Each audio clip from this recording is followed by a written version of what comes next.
What a difference a year can make. At launch, I tried to play Wonderlands with a friend, and it was a laggy mess of a game. Couldn't connect, the game played at like 20 frames per second. When you were connected with crossplay, it was not good. He ended up returning the game and getting his money back, and I shelved the game to revisit another day. 1 year later, and the core game works and plays great. Crossplay, split screen, single player, it doesn't matter. It all works now. But everything I read about Wonderlands between launch time and now didn't give me very high expectations for the game. Welcome to completion number 11 of the Potato Backlog Project. Stick around to the end of the video for the Tater Raider, and let's talk about Tiny Tina's Wonderlands.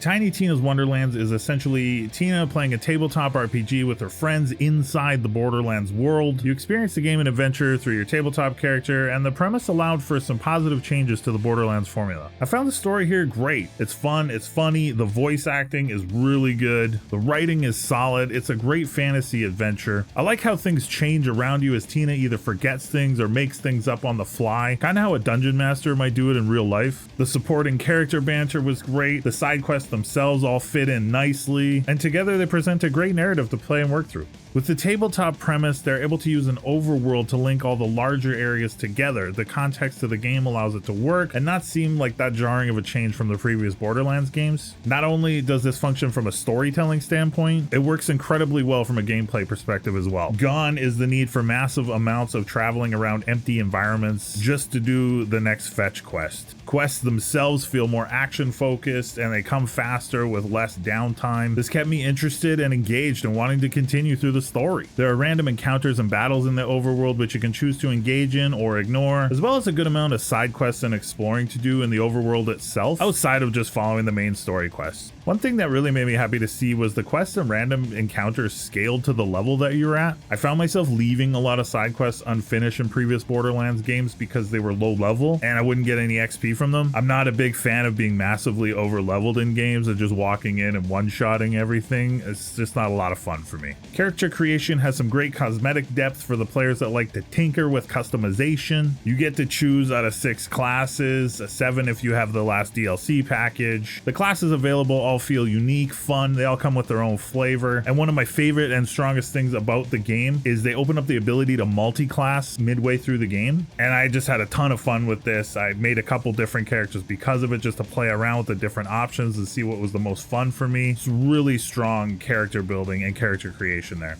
Combat's evolved here a little bit from the main Borderlands formula. Melee weapons and melee combat has been expanded here from previous Borderlands games, as well as replacing grenades with spells. I was extremely pleased with how fun and natural the additions and changes felt. The spell change is great, but the unique melee weapons added a brand new dynamic I didn't think would work as well as it does. It just adds so much fun to the game. The mixture of class abilities, guns, spells, and the melee, it all comes together here really well. You put that with the more streamlined approach of the quests and the areas, and the game clipped along at a super great pace. I never felt bogged down or bored, or like I was just slogging through anything to get to the next part of the story. The game did a great job keeping me in the moment or presenting me with something entertaining while I was questing. The user interface and inventory menus are all feeling pretty dated here though. They need an overhaul badly for the next game. Sorting and separating your loot, comparing equipment, it's all still clumsy, annoying, and slow. Trying to manage your inventory while playing split screen, it's not a fun time. I would also like to see them have the 4 weapon slots open from the beginning of the game. This game is about loot, and only being able to equip 2 guns for more than half of the game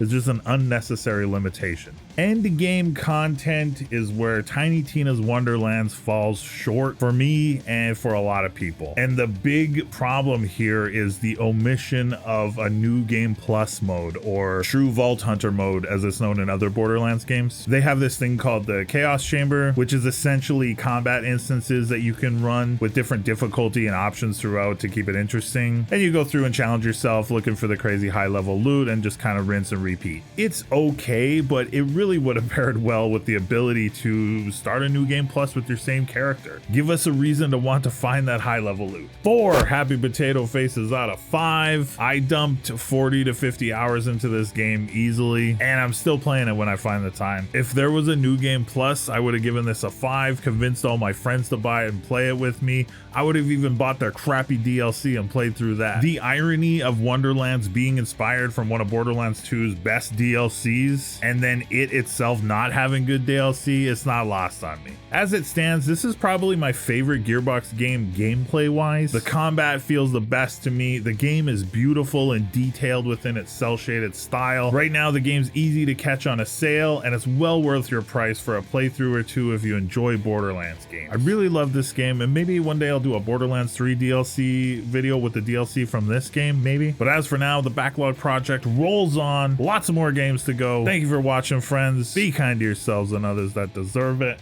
We're on to the next one. Let me see if I can get that natural one. I was extremely pleased. The game did an excellent how far the rainbow. Yeah? Yeah? Is that working? Do you think?